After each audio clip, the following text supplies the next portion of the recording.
Welcome viewers. முக்கியமான update பார்ப்பறா இருக்கும். Channel subscribe பண்ணாம இருந்தீங்கன்னா சப்ஸ்கிரைப் பண்ணி பெல் பண்ண கிளிக் பண்ணி வச்சுக்கோங்க. ஃப்ரீ ஆஃப் ஃப்ரீக்வென்சி வந்து குட்டே ஆகும். உங்க ஃப்ரெண்ட்ஸ்க்கும் ஷேர் பண்ணுங்க. சப்ஸ்கிரைப் பண்ணாம இருந்தீங்கன்னா சப்ஸ்கிரைப் பண்ணி பெல் பண்ண கிளிக் பண்ணி வச்சுக்கோங்க. என்ன அப்படின்னு பாத்தீங்க அப்படின்னா நிறைய ஸ்டூடெண்ட்ஸ் வந்து கேட்டோட இருக்காங்க. சார் டிஎன்ஏயு பிஎஸ்சி அக்ரிகல்ச்சர் ஓரளவு ஒரு 6000 சீட் இருக்கு சார். இது கம்யூனிட்டி வைஸா கட் ஆஃப் வந்து சொல்லுங்க. இப்போ வந்து 12th எக்ஸாம் வந்து முடிச்சிருக்கோம். 12th முடிச்சு ஒரு 10 டேஸ் ஆச்சு. இப்போ நெக்ஸ்ட் வந்து 12th மார்க் வந்து அடிப்படையில் நிறைய பேர் வந்து இப்பவுமே கூட சார் இந்த இதுக்கு மேல இருந்தா கட் ஆஃப் கிடைக்குமா அப்படிலாம் நிறைய ஸ்டூடெண்ட்ஸ் வந்து ஃபோன் அடிச்சு கேட்குங்க. பேரண்ட்ஸ் நிறைய பேர் கேட்குங்க. பிஎஸ்சி அக்ரிகல்ச்சர் நம்ம மட்டும் தான் வந்து அப்டேட் கொடுக்குறாங்க. எல்லா ஸ்டூடெண்ட்ஸுமே நிறைய பேர் வந்து கேட்டோமே இருக்குங்க. பிஎஸ்சி அக்ரிகல்ச்சர் போகிறது ஒரு பெஸ்ட் கோர்ஸ். தமிழ்நாட்டில் எம்பிபிஎஸ்க்கு அடுத்து எம்பிபிஎஸ் ஈக்குவலாக கூட சொல்லலாம். ஏன்னா எம்பிபிஎஸ்ல பிஎஸ்சி அக்ரிகல்ச்சர் எப்பயோ தாண்டிட்டு.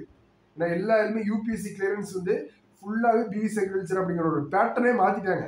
அப்போ பிஎஸ்சி அக்ரிகல்ச்சர் படித்தாதான் ஒரு கவர்மெண்ட் ஜாப் அப்படிங்கிற பேட்டர்னே வந்து இந்த பிஎஸ்சி அக்ரிகல்ச்சர் ஸ்டூடெண்ட்ஸ் வந்து மாட்டாங்க. அதனால எல்லாருமே கண்டிப்பாக அந்த அப்ளிகேஷன் ஃபார்ம் வந்து பிஎஸ்சி அக்ரிகல்ச்சர் வந்து ஒரு பெஸ்ட் கோர்ஸ்.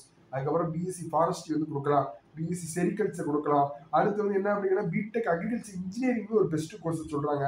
இது பயோடெக்னாலஜி. அதுக்கப்புறம் தான் உங்களுக்கு வந்து ஹார்டிகல்ச்சர் டிபார்ட்மெண்ட் தான் வந்து அதுல கடைசி போக போகிற வரிசையை இப்போ சாய்ஸ் நீங்கள் சொல்றேன். அடுத்து கடைசி இப்போ ஹார்டிகல்ச்சர் டிபார்ட்மெண்ட், அதுக்கு அடுத்து வந்து என்ன அப்படின்னு கேட்டீங்கன்னா ஃபுட் நியூட்ரிஷன் டயட்டிக்ஸ், இதெல்லாம் வந்து ஜாப் ப்ரோடக்ட்ஸ் கம்மி. இதெல்லாம் வந்து ஒரு எக்ஸ்பெக்ட். ஆனால் ஃபர்ஸ்ட் வந்து agriculture, forestry, sericulture, agriculture engineering அப்படிங்கிற பேட்டர்லாம் கொடுங்க.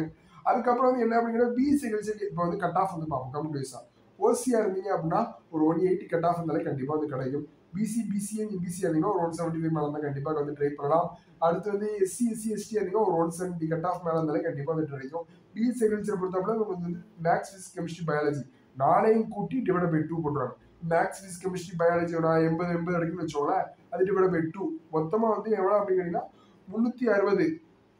ஓவரால் வந்து பார்த்தீங்க அப்படின்னா உங்களுக்கு வந்து எவ்வளோ வரும் அப்படின்னு கேட்டிங்கன்னா உங்களுக்கு வந்து 80 + 80 160 + 160 ஈக்குவல் டு உங்களுக்கு வந்து என்ன அப்படின்னு கேட்டிங்கன்னா 320 மார்க்ஸ் வந்து வரும். ஓவராலாக வந்து அது பார்த்தீங்க அப்படின்னா உங்களுக்கு வந்து 160 கட் ஆஃப் வந்து வரும். 160 கட் ஆஃப் வந்து வரும். இதான் ஓவராலாக வந்து கட் ஆஃப். இப்போ தான் ஃபார் எக்ஸாம்பிள் சொல்கிறேன். 180 கட் ஆஃப் வரணும் அப்படின்னா நீங்கள் வந்து 380 மார்க் எடுக்கணும் 400க்கு. அந்த மாதிரிலாம் ஓவராலாக இருக்குது. சரி பார்க்கலாம்.